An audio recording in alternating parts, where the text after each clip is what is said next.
Maybe if you can give Barbara a copy of this, just so she has it for her record. Is that all right? Yeah. Okay. So just give me 1 second. I know I'm all good. So it's the 17th of September 2013. I'm with Nicholas Winton. My name is Stephen Smith, and we're in Maidenhead in England, and the language of this interview will be in English. Okay, and turning over, and let's speak.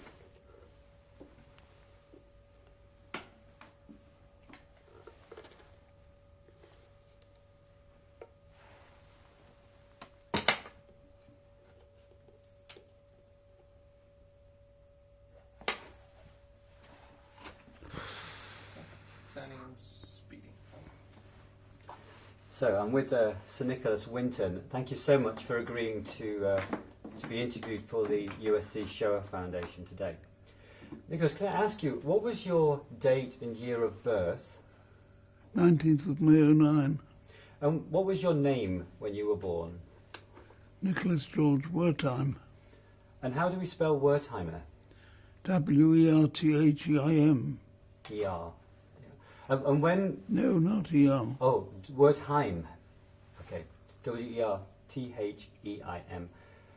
So at some point in your life, your name changed to Winton. Was that your choice? You don't want me to go through all that, do you? Just a little. I can't go through all that. Okay. Can you tell me about your parents? What were your parents' names? How do you mean my parents? What were the names of your parents? Well, Rudy and Babby Wertheim. And where were they from originally? Nuremberg. And you grew up and lived in which town? Hampstead. Hampstead, London, yeah. Yeah. Where did you go to school in Hampstead? University College School, UCS. And did you go to university in London as well later? No, I went to Stowe. I was a founder member of Stowe School. Great. When you began your working life, what did you do as a job when you were working? After school, what profession did you go into? Well, I didn't have a profession at school. When you went into your professional life, what did you do? Banking. Banking. And who were you banking with? What was the organisation? Pardon? Who were you banking with? Which organisation were you? A private bank. And when did you start there, Nicky? How old were you? I didn't know I had to answer all these questions. I suppose I was 18. So I'd like to move forward to the time in your life when, in 1938, you were contacted by your friend. Can you explain to me what happened in 1938?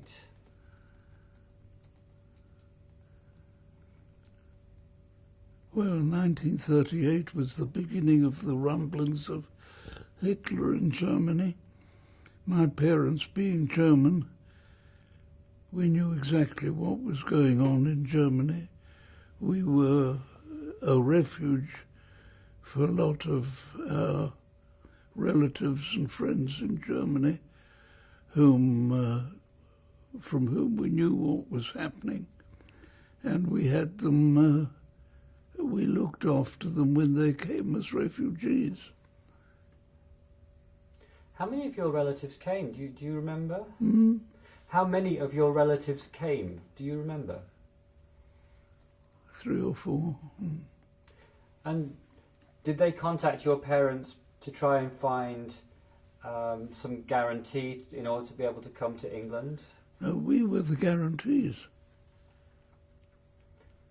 And where did they come from? Do you remember that? Mostly Nuremberg.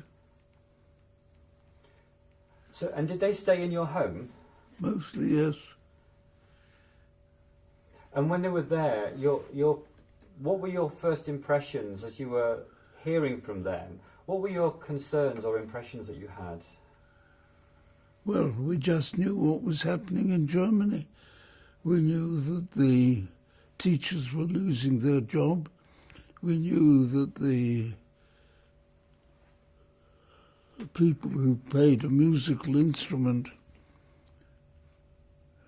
were debarred from working in their orchestra. We knew that doctors who were working weren't able to practice except with their own Jewish fraternity. We knew everything that was going on, much more than the government did. And what was your information? Was that coming from your relatives and friends? Well, I've just told you the information, yes. And that came from them when they arrived, did it? Yes. Well, we knew it before they arrived. I mean, we corresponded, or my parents did. So when you were learning about this, Nicky, and you, your friend contacted you, what happened with that connection with your friend in Prague? I had no friend in Prague. No. No. I mean, the whole milieu is quite different to, I think, what you're imagining it. I mean, my milieu, being very left-wing, was knowing all the left-wing people. I mean, my friends and contacts were Stafford Cripps, Nyron Bevan, Tom Dryberg, Nyron, all these people we knew on a daily basis. So what with my left-wing connection here and my knowledge of what was happening in Germany through my connection, I and my friends felt we knew much more of what was happening in Germany than the politicians. I think we did know more too. And what was your sense of what you could do about that? Did you feel compelled to respond in some way? No, I felt nothing at all until I happened suddenly, because my friend went to Prague, found myself in Prague. And how did you go there? What was the reason? Nothing. I just gave up my normal winter sports holiday with my friend and followed him to Prague. What was his name? Martin Blake. And what was he doing in Prague? He just went for a holiday. He was a master at Westminster School, I think. And what did you find when you got there? Well, only confirmation of what we already knew. Did you speak to members of the Jewish community about what they were experiencing? I must have done. Look, it's 100 years ago. Yeah. And you developed a plan to do something about what you were seeing there? No, I didn't develop a plan. I just saw the necessity of people who wanted to get out but had no connections in Europe and therefore needed assistance. I mean, it's wrong to say that the only people that came out at that time were through these organized transports. Anybody in Germany who had a connection in abroad, willing to look after them, could get a permission to leave. I mean, the Germans were only too keen to get rid of these people. There was no difficulty from the German point of view. Your relatives that came out, what year did they come? Was that before Kristallnacht and before the... Yes. And your journey to Prague, Nicky, was that after Kristallnacht? I can't remember. Kristallnacht doesn't mean much to me. It's just a date that's been given to something. I don't even know when Kristallnacht was. When was Kristallnacht? That was November 9th, 38. Well, I must have been there around about that time, yes. Can't say it made any impression to me. I don't even know if it was known as Kristallnacht at that time. I very much doubt it. So when you were in Prague, you stayed there, did you, after your winter holiday? No, I was only there, for about 10 days. Then I was called back to my work. So how did you begin the movement then? What did you do? Practically, how did you go about it?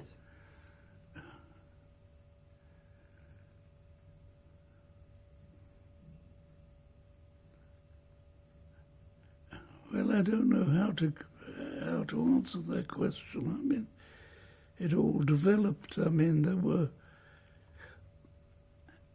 a number of organizations who were looking after the people who were trying to get out. I think there were 5 separate societies.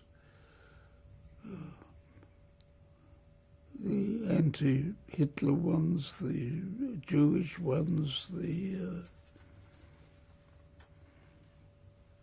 then there was one British one who also had people coming to them of people who wanted to leave the country and had no contacts abroad. I mean, it appears today that the idea exists that the only people who left Germany at that time were people whom I helped to go. But anybody in Germany who had contacts abroad or friends abroad who were willing to look after them didn't need me. I mean, I only dealt with those people who had no contacts abroad. But if they had, they could get out on their own. I mean, there were people leaving Germany the whole time, quite apart from the people whom I brought out. And what were the obstacles, on a day-to-day basis, what were the obstacles that you faced in doing this work? Well, there was only one obstacle originally, and that was to get permission from the British government to bring children into the country who hadn't got anywhere to go or who hadn't got people to look after the children. And we had to find people to look after the children. How did you do that? Oh, that was a long business, a long and arduous work. Was it through personal connections, or did you... No, I had no personal connections, no. Did you work with community groups or churches or synagogues? How did you find these people? Well, we got a lot of help from the press.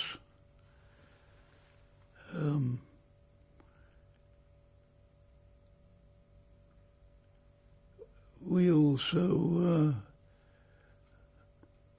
contacted societies which were already dealing with affairs in Germany and asked them for their help. Oh, it was quite a broad organisation. It was a lot of work. And who helped you with that? How did you find people to assist you with the day-to-day? Friends.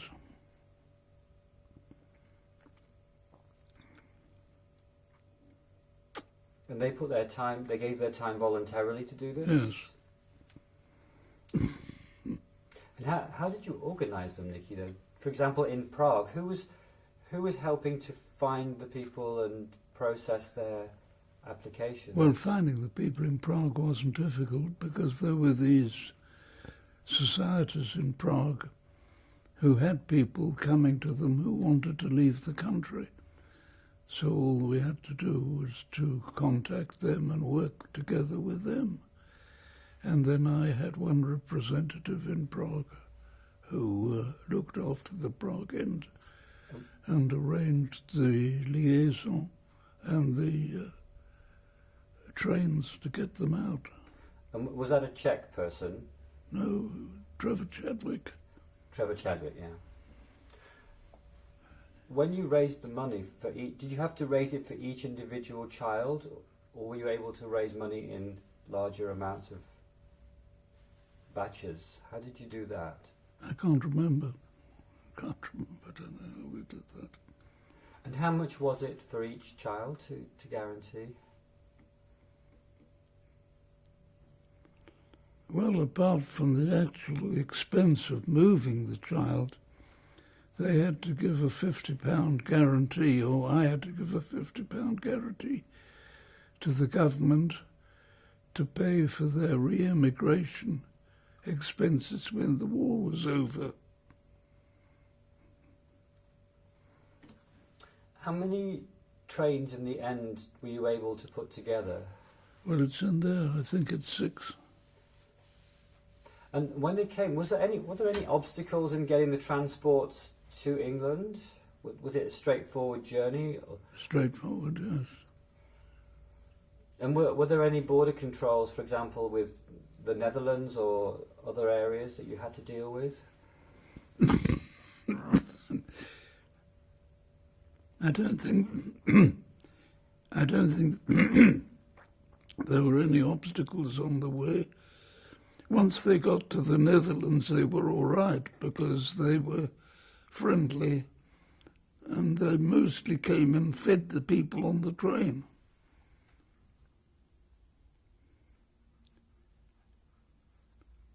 No, I don't think once they were on the train there were any difficulties. And then they arrived in which port? I can't remember. I really can't remember which port they arrived at. But they eventually made their way to the station. Yeah. Which station was that? Victoria, I think. Or Liverpool Street, maybe? Oh, Liverpool Street. Yeah. Liverpool Street. Were you ever there when the children arrived? I was always there. And what was that like? Well, it was very emotional.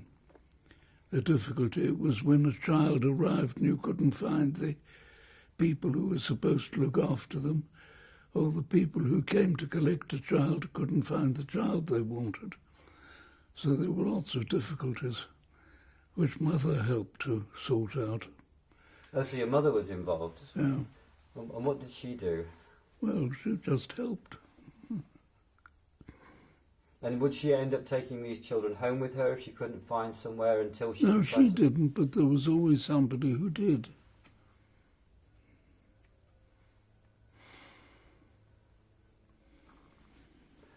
Did you get to know any of the children personally at that time? No, not at that time. And I had plenty of other things to do. Were they aware of what you were doing? The parents or the children, were they aware of your role in doing this? I shouldn't think so, no. I shouldn't think so. No, I was just one of a crowd. Were you successful in getting all of the children out that you wanted to? No, I mean, obviously not. They had these societies in Germany who were looking after lists of people who wanted to get out. Obviously, we couldn't get them all out, no. No. No, there were lots who weren't got out. And how did that make you feel at the point at which the doors were closed? Well, I don't know. How would you feel? So once the children had settled in their homes, did you keep any contact with any of the families that had the children? No, not at that time. No, I had plenty of other things to do, and that was only being done during a break, in the evening of my work. No, I had no time to do any fraternising. So you were working during the day in the bank, Yes. and then you were going home and organising these Kindertransports in the evening. Yeah. Tell me about how you held up. I mean, how many months were you doing this for, Nicholas? I can't remember. I really can't remember. I think it was about 6 months. Well, it's the first train. I think it's in the book there. I think the first train came in March. And so we had to be working before March to prepare it. And then it stopped, of course, when war started.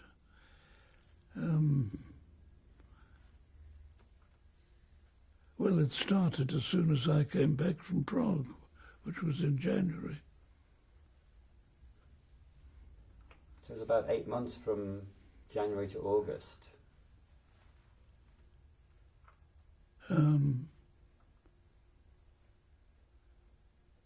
No, the first transport wasn't August. No, from January to August. The last transport was in August, right? Oh, yes. Yeah.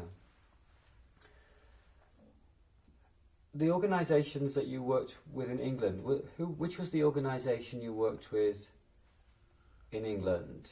Well, there was no organisation. I was the organisation. And what did you call it? Well, I pinched the name of the existing organisation, British Committee of Refugees from Czechoslovakia, and just appointed myself children's director or something like that. No, we pinched other people's names. The easiest way of doing it. And did they cooperate with you once you'd established that? Eventually they had to accept us as part of their organisation. But it was imposed on them, it wasn't their suggestion. How many children in the end were you able to bring out?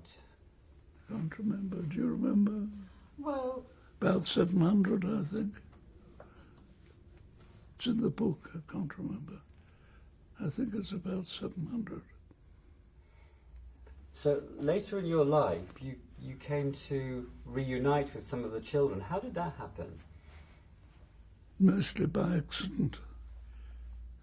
I did nothing myself to keep it going, but I don't know, how did I meet your father? No idea.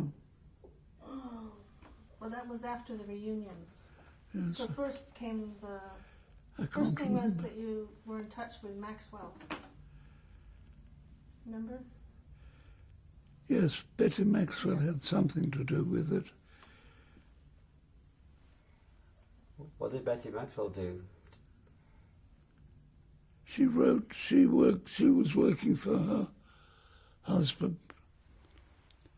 And I took this list to all kinds of Jewish organisations in London to try and get some interest, unsuccessfully. And one day somebody took me to Maxwell's place, and I met Betty Maxwell, and she had an enormous organisation at her fingertips. So she just turned round to one of her secretaries and said, write to all these people on the list and see whom we can contact. That's really how it all started, because she then arranged the list and...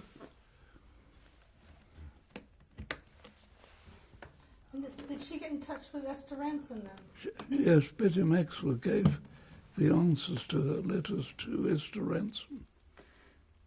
So I'm just going in this case here that we have on the side that you brought down. This beautiful case. This is R.W. That's my father. That's Rudy Wertheim, it would have been. Yes. Yeah, at the time. I just want to show it here. This is a copy of the list. Yeah. With all of the names here. So these annotations on here, was this from the time? Were you writing these in at the time? I didn't, but somebody who worked in my office prepared that and gave it me.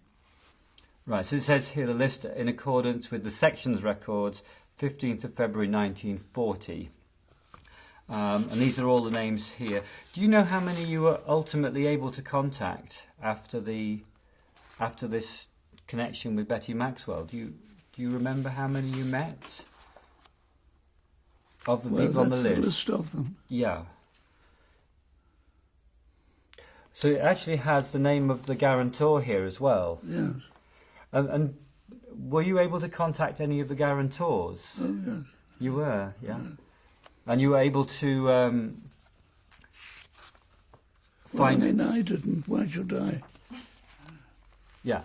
I mean, I had no interest to contact anybody.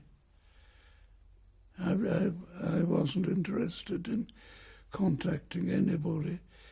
Those that I contacted later really happened by chance. Right. You also have here in this a copy of your scrapbook. Well, that was given to me by one of the people I was working with in London, and he prepared that and gave it me. So this is a copy of the letters and the documents that related to the various individual children in some cases, and also letters from organisations that you were working with. Is that right? Mm. Do you remember when you were given this, Nikki? Do you remember when you were given this scrapbook of materials? Was it immediately after the transports were brought over? Yes. Yeah. Nicky, do you remember who compiled it? Yes. He's dead now. I've forgotten his name now.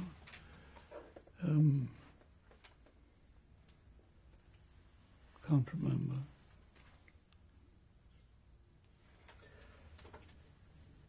It was somebody working in my office. In your banking or with the Kindertransport? No, in the Kindertransport office, which was at home, of course. Yeah. So I'd like to ask you a few questions about what you think the implications of your work were. A few moments ago, just before we started our interview, you said to me that you weren't sure how important this history is. Can you just talk to me about your views on the history of the Holocaust and how we teach it?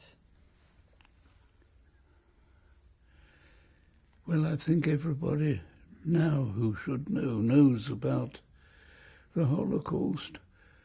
All I'm saying is that this emphasis on what happened in the past hasn't helped us in the slightest. We're just the same kind of people as we were before. And I don't think that humanity in general at the moment has ever learned anything from the past.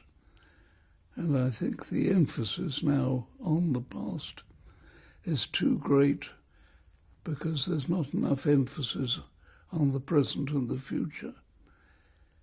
I mean, as a famous historian said, there's only one thing we've ever learned from the past. That's that we've never learned anything from the past. I mean, look today. I don't think anything has really changed. There's just as much conflict, greed and dishonesty going on in the world as there's ever been. And telling people what happened in the past doesn't help. I don't think, I'm sorry, it's against perhaps what you're working for. I think people have got to learn to live by the standard ethics in the future. And if people learnt by the standard ethics added to which they could add a bit of compromise, we might be getting somewhere. But you hardly hear the word ethics mentioned now. except our Home Secretary. She's using it now. So what do you consider to be standard ethics? What do you consider to be standard ethics? Well, I don't consider to be standard ethics. Standard ethics are standard ethics. Goodness, kindness, love, honesty, decency. Those are the standard ethics. I mean, I didn't invent them. But if people lived by an ethical life, there would be none of this business happening in the world today. Where did your values and your ethics come from, do you think? I've no idea. Don't know.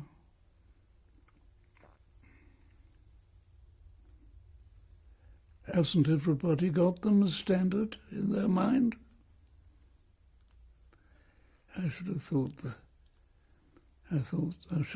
that's what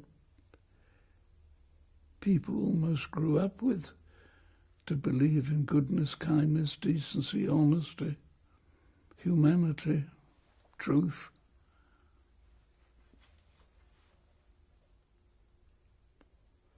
What do you think compelled you to act the way you did when you did? Because you're the only person doing that in that way. Well, I don't think I'm the only person. The general opinion is that everybody who came out of Germany at that time came out on my transport. But anybody in Germany who had a contact abroad didn't need me. Can you just correct him? It's not Germany. All these references have actually been about Czechoslovakia. So just for the record, he's really talking about Czechoslovakia. Yeah, and he's just saying that we're actually talking mainly about Czechoslovakia in terms of your involvement. Yeah. But certainly in terms of the overall picture, the Third Reich, and as it continued to expand, there was opportunity. What you're saying is there was opportunity for people to come out of Germany had they got the right permits and the right connections. The same was true for Czechoslovakia until such time as the door closed. Yes. But I'm still quite interested to know a little bit more about, on a day-to-day basis, what gave you the energy, the motivation to keep doing what you were doing? I don't think it required energy or motivation. I mean, as I said, my family were Jewish. We were bringing out relatives and friends who had lost their jobs in Germany as either musicians or teachers or doctors. They'd all lost their jobs. We gave sanctuary to a number of our relatives, and so we knew exactly what was going on. I think we knew more what was going on than Chamberlain did. Now, Nicky, one thing you've always said to us is that What? you've always told us that if something is not impossible, then there's a way to do it. And that's been your view about why you went ahead and did what you did, because you saw the need was there. And so since you felt it was not impossible, then you decided to take action. That's been your philosophy on life. Yeah. Well, if something's not impossible, there must be a way of doing it. But some would say that what you were doing would have seemed impossible to achieve. Well, it was impossible to start with because the government didn't allow anybody into the country unless their papers showed that they had somewhere to go, to a family or a friend who'd look after them.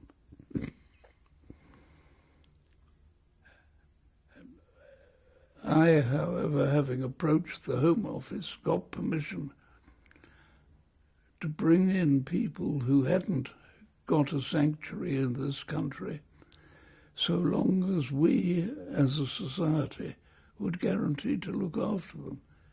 That was the only breakthrough. But, I mean, that in itself wasn't difficult. So, what do you think, if you were talking to a younger audience, what would you say that the main lesson to come out of your experience might be? Well, I tell you, the standard ethics. And how would you encourage people to use those ethics in their lives? Well, you don't have to use ethics, you just have to live by them. You don't use them, I mean.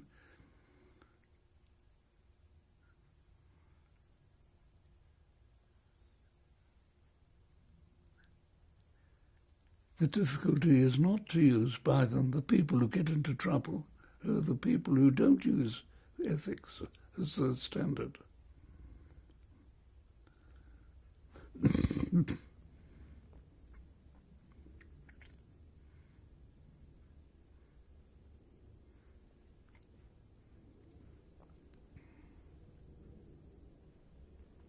Do you think that there's more that government could do to assist with the sort of situations that you describe?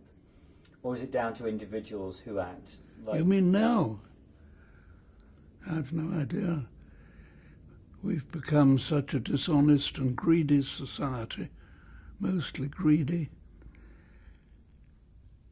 that it's very difficult. I mean, if you're paying somebody kicking a rugger ball about so many £1,000 for kicking it for a day or a week, the whole standard of work has become difficult. I mean, you get people working in hospitals who earn about, I don't know, 60 or 70 pence an hour. And you only got to be on a football pitch and you found a few thousand by then. I mean, the whole thing's topsy-turvy.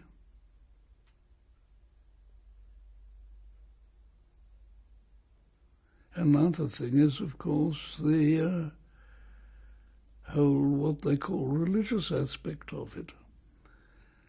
I mean, I meet so many people now and I can talk to people, but most of the people I meet who profess to be Christians or Jews or whatever things, they all go to either church or synagogue or thing. Very few of them are religious. Very few. I mean, at my age, I can ask people. Very few people actually believe in God, but they go to church, they go to synagogue, or they go to other places of worship. All I'm saying is that they should lead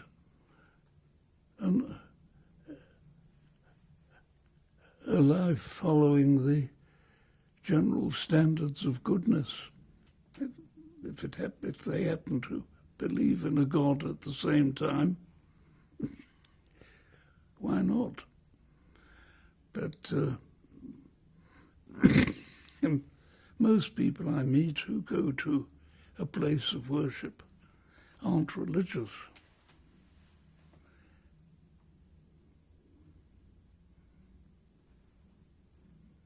As I say, the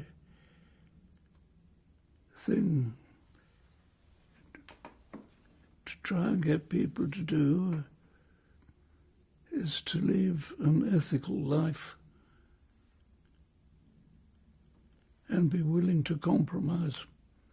Ethics and compromise. I've even got our Home Secretary to say that.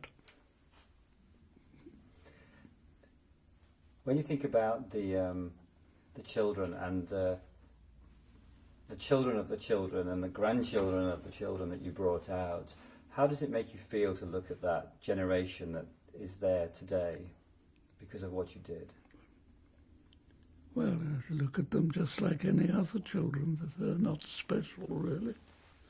She's not special, except that I know her well, but I mean, she's just an ordinary girl.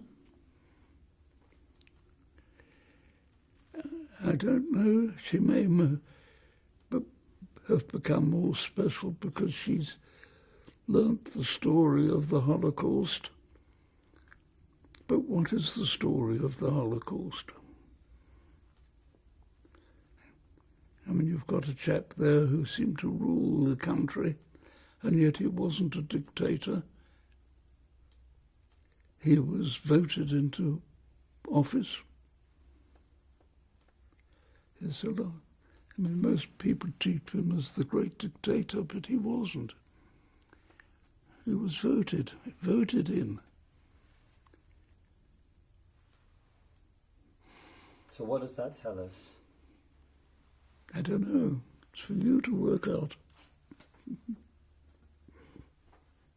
Nikki, one of the things you've said in the past is about, and you felt that that was one of the hallmarks of what you've done, is that you represent that goodness. Well, I think that's all part of ethics, isn't it? I mean, if you see somebody who's going to be run over, you can either rush in and try and help them or leave them. That's your own final decision. So is it a matter of conscience in your mind? Is this a matter of conscience? No, it's a matter of ethics. I don't know if that's conscience.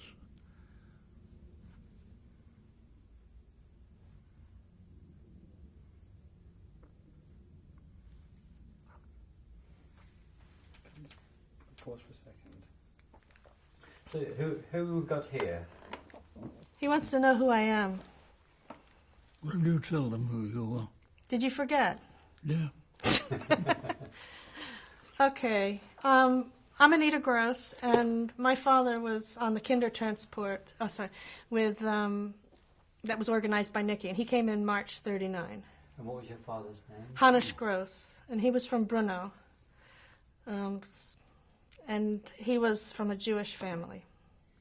And did he explain to you how his parents discovered about the transports? Do you know much of the story? I learned mostly from his brother. He didn't remember much. His brother, he was 15 when he came over, and his brother was 13. And his brother had more of a memory, and they said that they had heard, information went sort of like wildfire if there were any opportunities for leaving the country.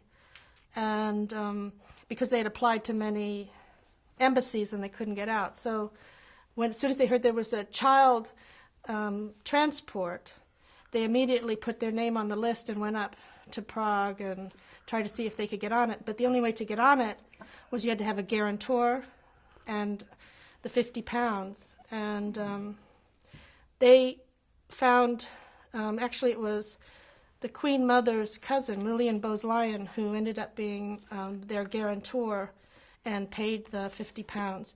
And so they were lucky because none of the other family members or anybody was willing to sponsor them. What does it mean to you as somebody who's second generation to be able to sit with Nikki and hear this story? Well, on some level it's a little unreal. The story is a little unreal because it's just sort of a story. But Nikki, as a person, is so compassionate and treats everybody as an equal. And he makes it so I can just imagine him in that role at that time. And I sort of aspire to have some of those qualities that he talks about, the ethics qualities. So he makes it sound rather straightforward, and yet the experience we have over many years now is that there's not many people that will step into the breach in the way that he did. Have you seen anything about the way in which he is as an individual that one might? Well, if you present a problem to him, if there seems to be too much frill and nonsense surrounding it, he kind of cuts through that chain and says, "Well, this is the problem. Can something be done?" And if it cannot be done, then just don't waste your energy on it. So it sounds very clinical, but in fact, it's very compassionate. Did you do any other charitable work in your life, Nikki? Oh, yes. Can you tell me what you were involved in? Oh, I don't want to go into all that. I've opened homes for the mentally handicapped. I just opened a second home for the people with dementia with Abbeyfield. But you've devoted yourselves to Pardon? you've devoted yourself to these select charities, the Abbeyfield House and the MenCap.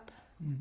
I don't know. Were you involved in any other charities of significance? Oh, we do. Well, you do Rotary, which is charitable. Rotary, MenCap, Abbeyfield. Yeah, but you've played a significant role in raising money for Abbeyfield. So now, of course, there's two homes: one the Winton House and one the Nicky House or something. Nicholas. Oh, I'm sorry, Nicholas House. So we don't know if you're going to visit there one day, but hopefully I'm trying not. to keep out. Yeah, I know. That's good. So, yeah. That's kind of... he even now conducts his life in somewhat that way. Nicky was expressing some doubts as to whether learning about the Holocaust can have a direct impact on the way in which society behaves. What do you think about that, and how would you say that Nicky's story does apply to the way in which we act and behave in the world? I guess from years ago when I first helped form the Kindertransport Association, one of the reasons I got so actively involved was I felt it had a positive message, and that was that individuals who had no reason to be involved in helping other people actually stepped in and helped. Either they gave money, a small amount. There were a lot of people who gave small amounts of money for sponsorship, and also that people stepped in to take people into their homes. And so I thought it was essential to have this positive message to show that people can make a difference in some way. And I guess that's what I've taken from Nicky's story. You know, he stepped in, he took a step. Nobody had to take that step because basically the children they couldn't cope with it. There was too much already going on. They were able to deal only with the adults, and that was in a limited capacity. So when Nicky stepped in to help the children in the Czechoslovakia, that was the only thing that saved them, and a huge number of the Czech children died. And of course, they weren't all Czechs that were in those camps that he came to rescue. Some of them were from the Sudetenland, was that they had left, they had been communists, or their parents were communists, or they were intellectuals of some sort that were being taken by the Nazis. But a significant number were of Jewish descendants at some capacity. So I think... Nicky, have you been back to Prague? Oh, yes.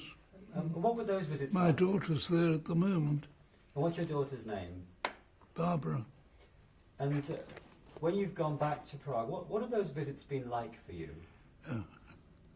You're trying to tear me to pieces, I don't know. Well, you enjoy it, don't you? Not really, no. Oh, come on, Nicky. You've had some marvelous times there. Yes, I've enjoyed it. But it doesn't... Does it ever remind you of back in the 30s? I mean, it's changed so much, but when you went into the hotel there when they were filming you there, did that actually bring it back to you, or... Oh, yes, it does. Yes. So it can be quite difficult for you then.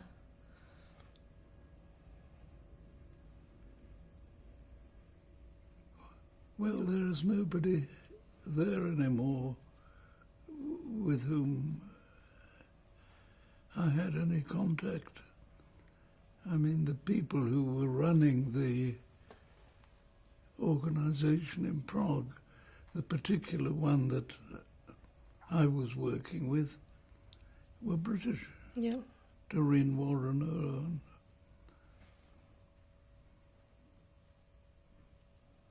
And who was Doreen Warrener?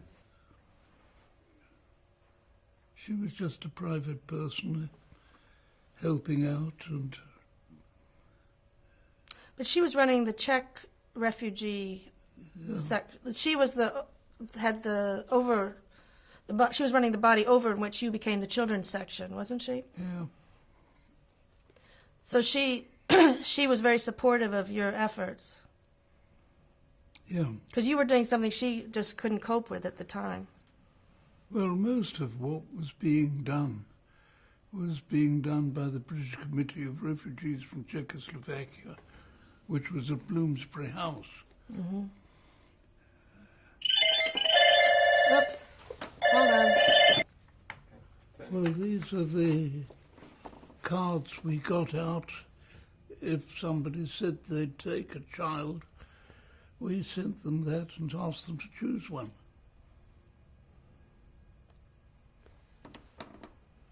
So you can see some of them got crosses on the... Is that because then they got selected? Well, that means that we placed those to that child.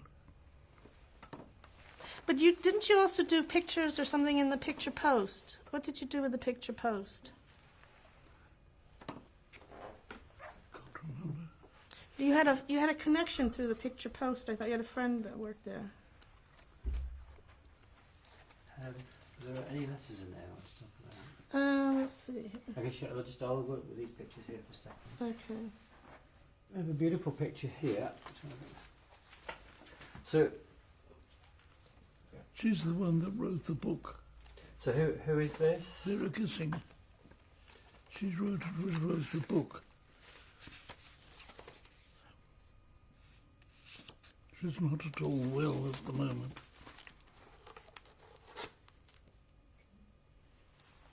Let's see who these people are here.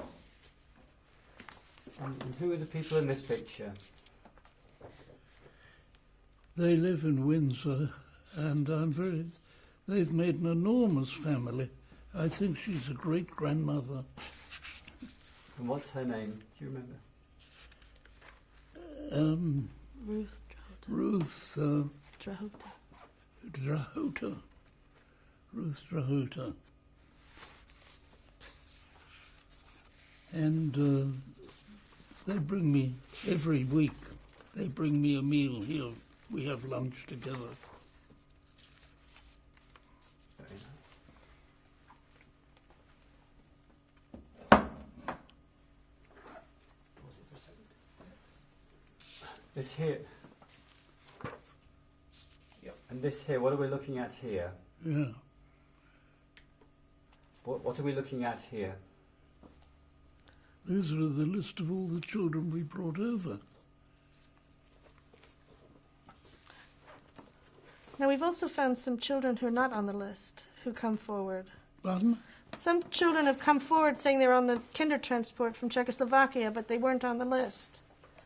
They weren't on? On the list. On which list? This list.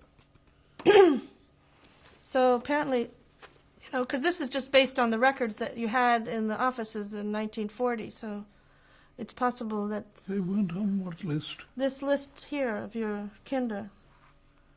Yeah, what list weren't they on? This one that you're holding. There's some people that have come forward to say they were on the transport but not in your list. I don't know any of those. Yeah, you've met some. Oh. But this list also, it's been helpful for people they learn about their parent was on your transport, and then they look at this list and they can learn a bit about Yes. who was their sponsor and where... Well, this was given to me by the secretary of the society at the end of the war when we finished. He gave me this. So he compiled it for you, didn't Yes. he? Yeah. So this is really an important document for families who were on the Kindertransport. So you get upset sometimes when people confuse the German movement with the Czech movement. Well, I'm saying anybody at that time left Germany. There were people leaving Germany the whole time, not just my transport. But you mean from Czechoslovakia? Because you brought people from Czechoslovakia. Czechoslovakia, but I mean the only people I brought were people who couldn't get in any other way. But there were plenty of people coming in the whole time. Yeah. So they had to come in using this sort of entry card, right? Isn't this the sort of entry card they had to use? Yes. So this was something that was created just for purposes of getting the children in without a visa. So this one here is Rudolph Wesley. It says where he's from. He lives up north, Cecily. I don't know if he's still alive. I'm not sure. I haven't heard from him in a I while. used him quite a lot. Rudy Wesley. What did he end up doing? I don't know. I think he was a photographer. But a lot of the Kindertransport children, they also got very involved in all kinds of helping industries, didn't they? Like my father was a psychiatrist. They're always doing something to help. So they took on those ethics that you're talking about. I think a lot of them did, yes. So they lived by the ethics that they must have been raised like that with their families as well. We also have here what looks like an identification card that was also issued for them. They had to have that. Every child had to have that. Yeah, and they had to check in with the police sometimes if they wanted to move to a different town or... So their lives weren't that straightforward. It seems to be in here, in your documents, that you were busy writing to a lot of people. What was the nature of your work when you were writing? Was it to try and persuade others to participate? Let me give you an example. Well, you wrote to the U.S., didn't you? You wrote to Roosevelt, didn't you? Well, we wrote to the American people in the government. That didn't help us at all. Now, what did you want them to do? We wanted them to do the same as the British government did, allow children in who were unaccompanied. So you're trying to relax the visa requirements, right? But they wouldn't let us. No. So this one here reads, from the United States of American Embassy. I'll just read it to you, that he acknowledges the receipt of your letter of the 16th of May, and is saying in reply that the United States government is unable, in the absence of specific legislation, to permit immigration in excess of that provided for by existing immigration laws. So that was in reply to your request? Well, obviously. Well, it would have been quite different if they'd taken children at the time. We could have got much more minimal out. Yeah. Yep. So when you received a letter like that, what would your reaction and feeling have been at the time? Well, there was nothing I could do. We were too busy to have a reaction. You must have been annoyed. I would have been very annoyed. A big country like the United States. Well, no other country took any. No, I know. You wrote to all kinds of different people. You did a lot of letter writing. Was it on those old typewriters that you had to type it all out? Well, I'd got a secretary. Oh, okay, that's good. But we didn't have computers back then. No, thank God. So there's also a letter in your file here from the United States Senate stating that in reply to your letter, also of the 16th of May, that there was a new bill that allowed for the admission of 20,000 children, including children from Czechoslovakia, over the next 2 years. Did any children ever make it out to the United States? I can't remember that letter. Oh, Wagner.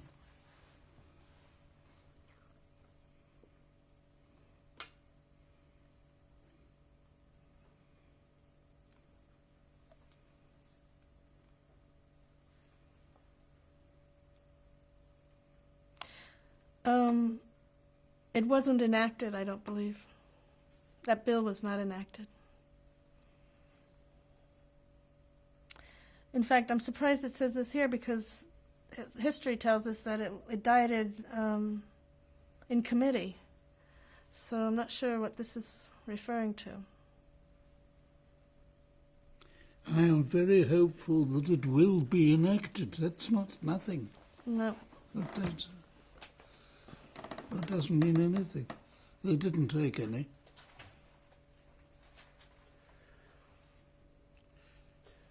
Nicholas, I'd like to thank you for sharing your story with the Shoah Foundation today. It was very much appreciated that you gave the time to do this. But I'd like to ask you in conclusion, if you had a message for the future generations, what would your message to them be? Live by the standard ethics and compromise, and don't be mesmerized by what happened in the past, from which we've never learned anything. I know that doesn't agree with what you're doing, but still. So, Nikki, you know, people don't know what the word standard ethics means. I think you need to be... Oh, surely people know No, what they don't. standard ethics is. No. Kids don't learn about ethics. Well, ethics are goodness, kindness, love, honesty, decency, compromise. So maybe that's something that we need to awaken in people again. Well, it's contrary to what they're doing. It's helping the present and the future and not being mesmerized by all the horrible things that have happened in the past. Unfortunately, we've learnt nothing. The whole world is in tumult at the moment. But in Czechoslovakia, they use you as a hero. Why do you think they use you as a hero? I must ask them. But you must know. I mean, why do you think? Well, because I saved all these children. So you don't think you represent something then to some people that can be of significance? Well, as I say, the things that it represents don't include knowing and delving into what happened in the past. But we always say learn by example. That's one thing we've told is you teach your children to you have to act in a certain way so that they act the similar, right? You teach by example, right? You teach by example. So people are using what you've done as a lesson of how to act using your ethics, using your standard ethics. Well, are they? Well, yeah, that's what you've inspired so many children in Czechoslovakia. You know, the school, for example, they think about these ethics, these values that you represent. They think about them on a regular basis. The school's marvellous, isn't it? Mm-hmm. Ruth Hallover's taken it over. Is she? Yeah. So you see, there is something that's come out of all this, remembering. Oh, I'm sure, yes. Well, must be something that remains, but on the whole, the ethical standard in the world today is certainly no better than it was in the past. No, but we can't get all frustrated and then just give up hope. The whole idea is to take what we know that is effective, look at those people who represent those values, and use those people. Kids need heroes. They need appropriate heroes. So why can't you be an appropriate hero? I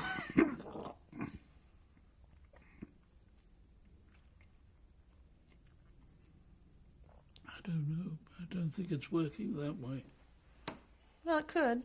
You never know. But There's always hope. There's always hope.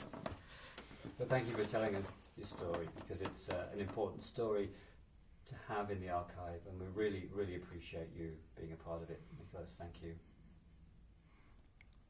Yes.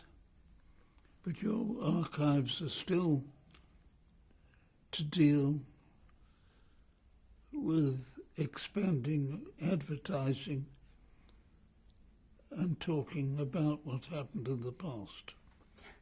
So let me just...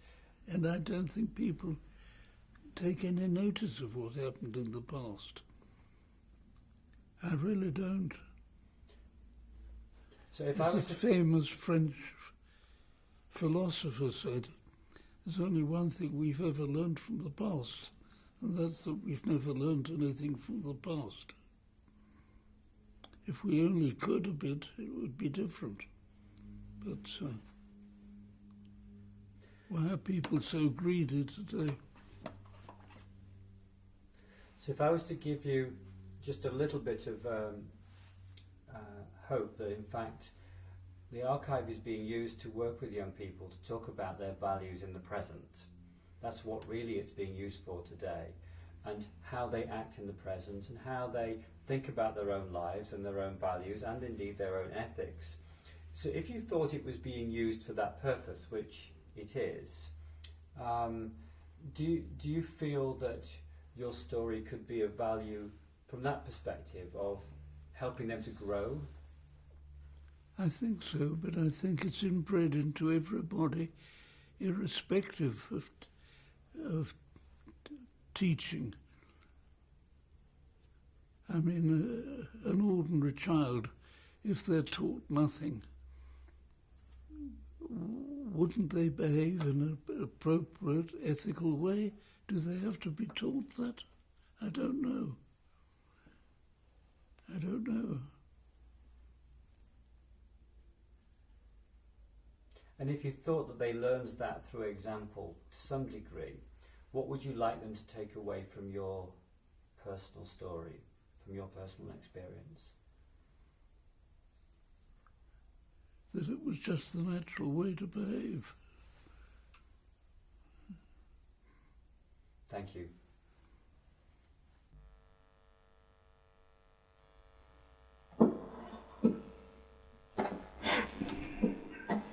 So Nicholas, you were just talking to me just now about the Holocaust and the problem of calling the Holocaust the Holocaust.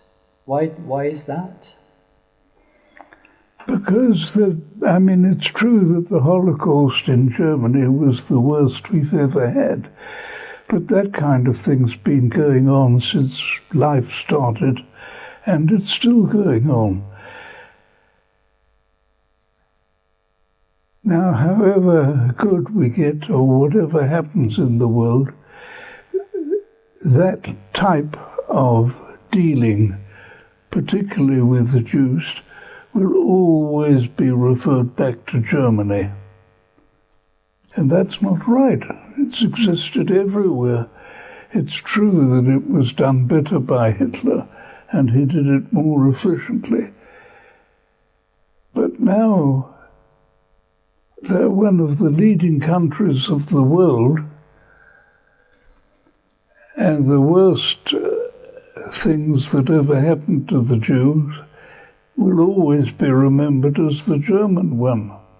Well, that may be just all right still, but what about in 50 years? It's always existed.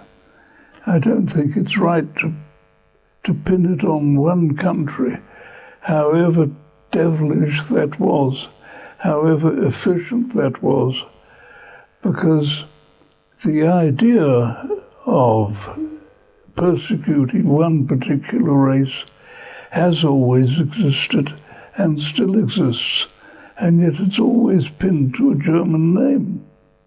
And I don't think that that's right. I talked to politicians at the time. I was at London when they launched the idea of the Holocaust, and they wanted me to go on the stage, and I refused to do it. And I was interviewed by some very important people, and none of them disagreed with me. But qui sera, sera. Well, it's all arranged, and we can't change it now. Well, that's the problem. You can't change things now. You must change things now. Do you think that we can learn from that history? Well, we never have learned from history. As a famous French philosopher said, there's only thing we've ever learned from, one thing that we've ever learned from history, and that's that we've never learned anything from history. We repeat everything, and if everything, today, which we've just had 100 years of the greatest scientific inventiveness mankind has ever seen, we're in a more dangerous and more dangerous situation than was ever contemplated. And why do you think it's so dangerous now? Because we've got weapons that can be used to destroy people in a flash. I mean, it's obvious why things are more dangerous. Because you've got weapons which are much more dangerous. Why do you think that the issue of greed is so significant? You mentioned this. No, that's my question. That's my question. Why are people so? I mean, if you're paying a football a fortune to kick a ball about one afternoon, what can you expect? People who look at your life and your actions would refer to you as being courageous and heroic. How would you answer that? Well, except that it just shows how much misinformation there is about it. There was nothing heroic, and there was nothing really terribly dangerous about it. It was just doing what I thought was the right thing at the right time. But it wasn't dangerous. I mean, at the time I took the Jews out of Czechoslovakia, it was at the time they wanted to get rid of them. They weren't against me, they were helping me. I've got pictures, and they're pictures on television, of the German troops helping the children onto the train. They wanted to get rid of them. So did the Germans cooperate with you? Well, to a certain extent, yes. I mean, I was getting rid of people they wanted to get rid of.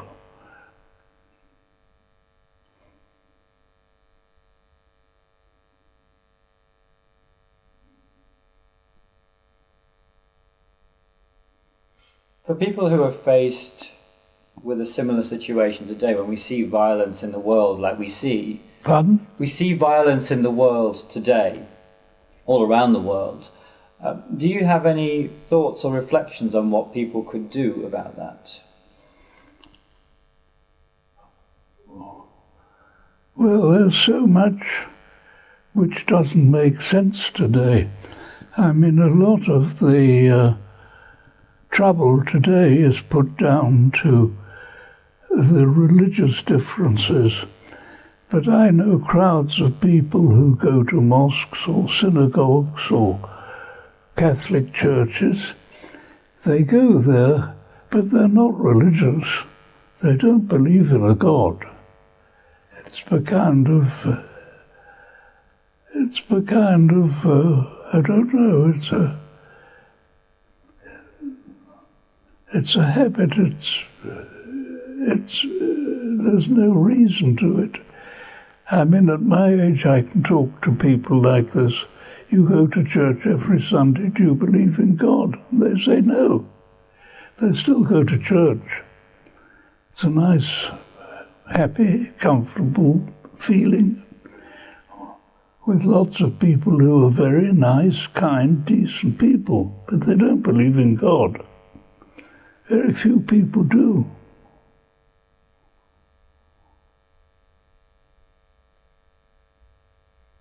And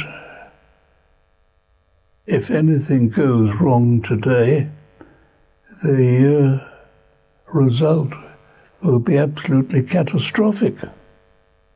Absolutely catastrophic. And they're not going particularly right at the moment. I mean, the answer is for people to live an ethical life. If you could get ethics to be the core of everybody's living, things would be quite different. And most people believe in that. Most of these people who go to church and don't believe, they do believe in the fundamental ethics. So that's the thing that is important. Ethics and compromise. What do you consider to be ethics? How will you describe those ethics? Well, ethics, everybody knows what ethics is. goodness, kindness, decency, honesty, love. And why is compromise important? Well, you married? You've never compromised? Never compromised? Well, there you are. You know the value of compromise. All the rows you would have had if you hadn't compromised. Terribly important.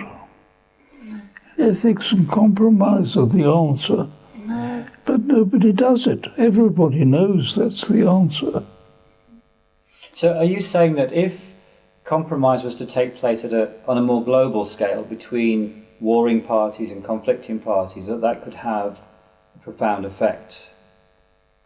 Well, I think ethics is an individual thing. If people were ethical, the rest would result of its own.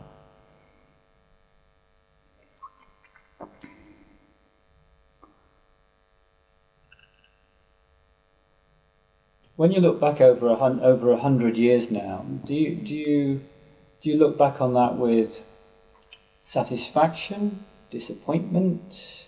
How does 100 years look like to you? Well, I've just been telling you.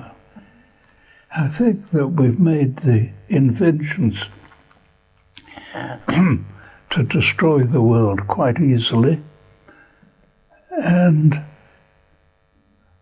we blame a lot of it on religious, on sects, and it's got nothing to do with them. It's got to do with people's personal greed and dishonesty. Are you a religious person? No, not in any way. When you think about the children that you saved, I remember watching the film with Esther Ransom when you came together with them. I'd love to hear what that moment was like for you to meet those children again. Well, it's just satisfactory to know that you've done some good in the world.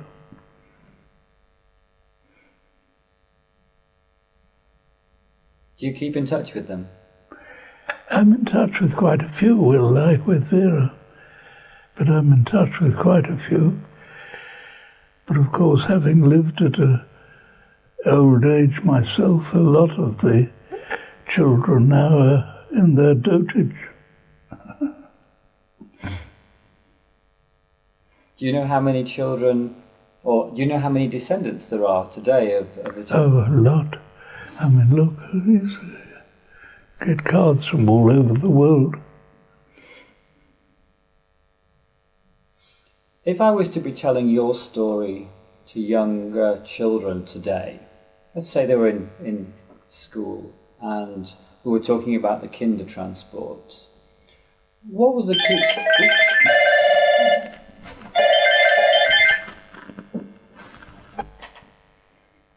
So my question was about the children and teaching them about the Kindertransport. If I had this class of children, what would you like me to highlight to them about the Kindertransport? What you'd say to anybody else, just to live an ethical life.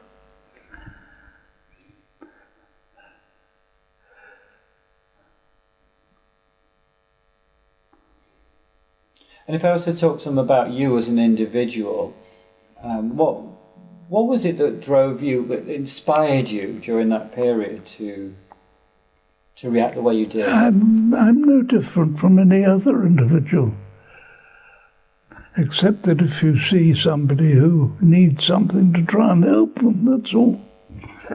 There's no magic answer. There's nothing special about me. Nothing at all.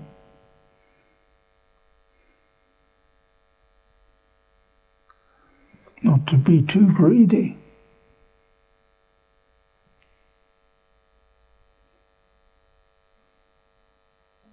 If you had a message for the future generations, from the future for future generations, to your children or your grandchildren, in terms of your experience? Well, I've told you, lead an ethical life and compromise.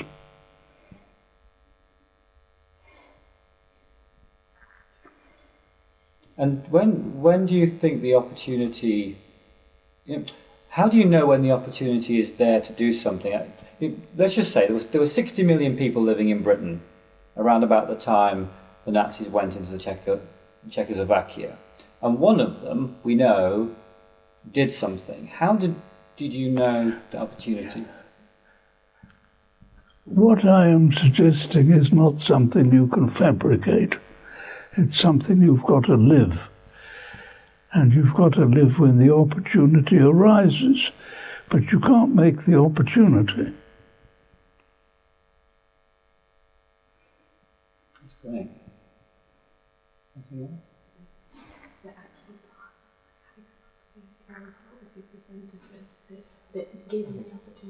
So yeah, Heather's asking a practical question, which is, how did you know what to do? Well, there was only one thing that was required: to get people out of Germany who wanted to leave Germany, who hadn't on their own got the connections to do so. I mean, what was required was easy. Those people in Germany who wanted to get out and had connections abroad didn't need me. It only needed me with those people who wanted to get out and who had no connections abroad or of means of getting out. But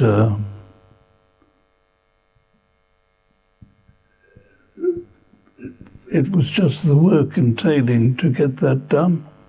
And presumably you had to have other people to help you. Oh, I had quite a lot at the end, yes. How did you find them? Oh, that's a long story. You don't want me to go into all that. It's 100 years ago, nearly. 80 years ago. But clearly there were people who were willing to help, right? Oh, well, there are people who are willing to help, like there are people who are willing to help now. Why the baddies always win, I don't know. And are you hopeful for the future or pessimistic? I can't see a lot to be very optimistic about at the moment. I mean, the world has got an easier means of destroying itself than it's ever had. And people are still fighting about things which to me are unimportant.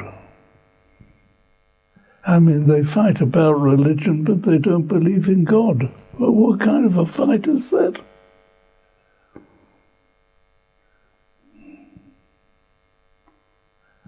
And people are terribly greedy nowadays.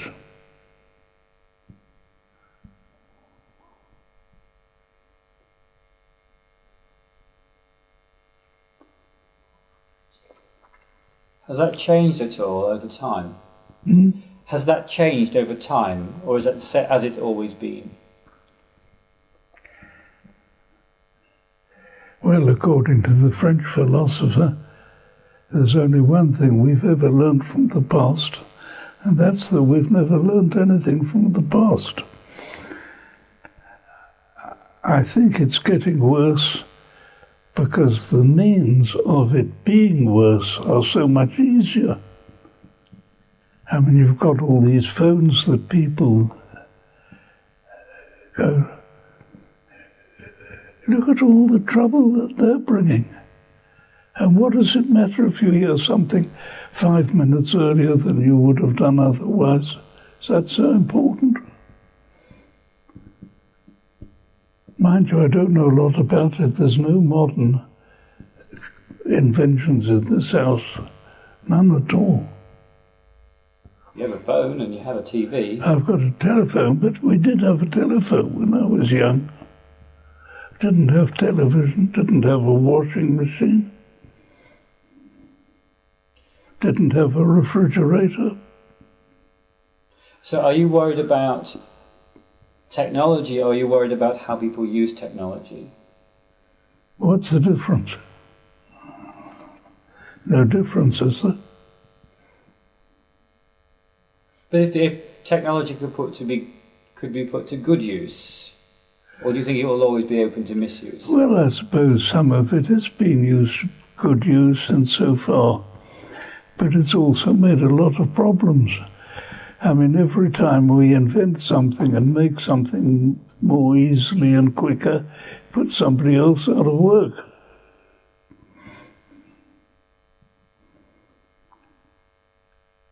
No, it needs a change of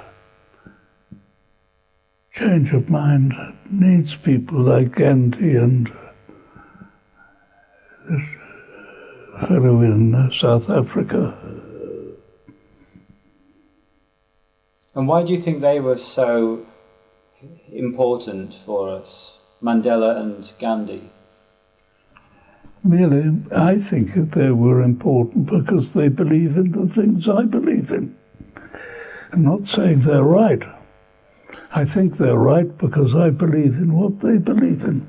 Or I can put it the other way around. They believe in what I believe in.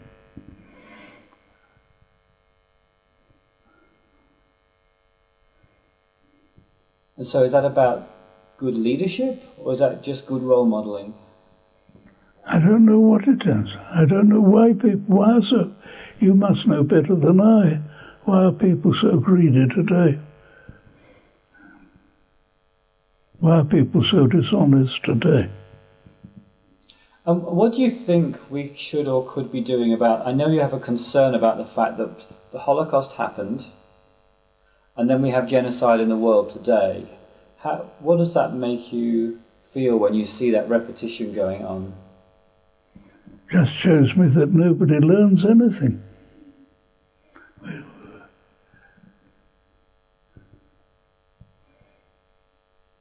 What would you like people who care about the Holocaust to do about genocide in the world today?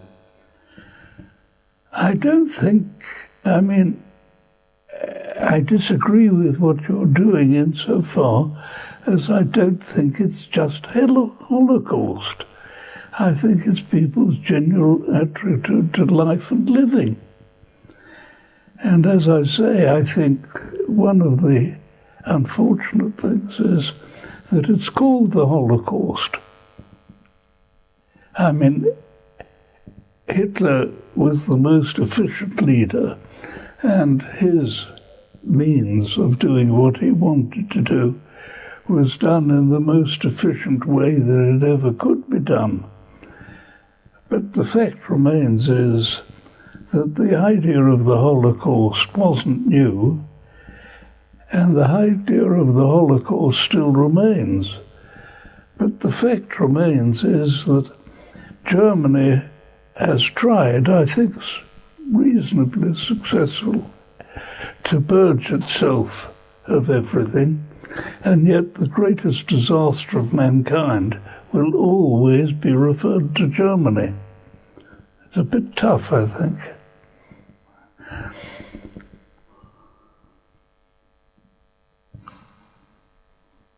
Oh yeah, your microphone.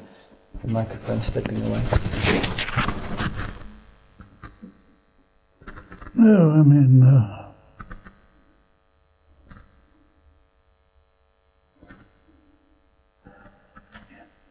You live more in the world than I do. I don't live in the world today. You must know why everybody is so dishonest and greedy. Politicians, everybody. Would you like, from the little that you say you contributed, would it be satisfying to you if people took your example and applied it in their lives today? I don't think that my example is different to anybody else's example who lived in a way of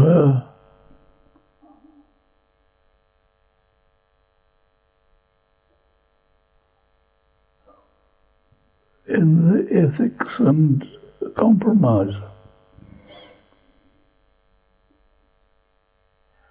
I mean, if everybody, all these people who live a very fine and decent and good life, If everybody lived an ethical and honest life, we wouldn't be in the trouble we are in. So it's easy for me to talk. I don't do anything. So all I can do now is talk. You've been an amazing example to people. Oh yeah, so that's a good question. You must have got your ethics from somewhere. Did you have an example in parents or other people around you? Where did that come from? I don't know. No idea. How can one tell? I don't know. I don't think anybody has talked to me about ethics. It's just a way of life.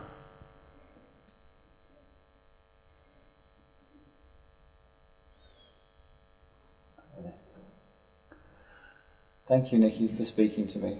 That's really, really. You say that you're just sitting here and talking, but you have an experience that other people just don't have, you know. And it's a very important example that you've shared. It's very much appreciated by many people. It's not followed by many people, though. Well, you know, maybe one of the things that we want to do, you know, and why we do this work is to take the very challenge that you're giving, take it to wider groups of particularly young people to make sure that they get the chance to think when they're young, you know. Yes, except that you concentrate more on the past than on the future. You take people round the camps and tell them what terrible things have happened, which is all very well, but that's almost teaching the negative side.